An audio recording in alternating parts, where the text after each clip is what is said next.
всегда в движении.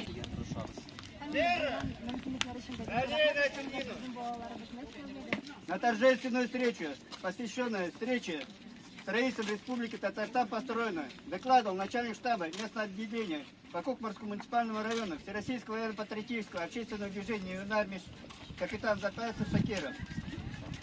Здравия желаю.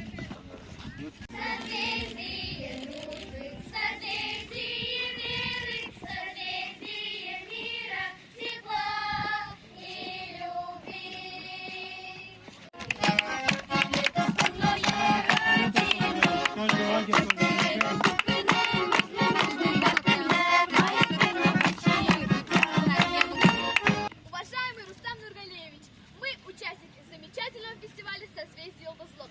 Наши кукмарские ребята благодарят вас за то, что вы обратили внимание, а также за вклад в благоустройство нашего лагеря «Сосенка».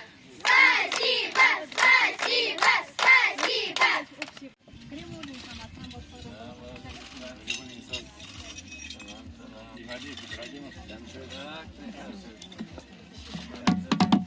Министр по делам молодежи Республики Татарстан Садыков Ринат Наилевич.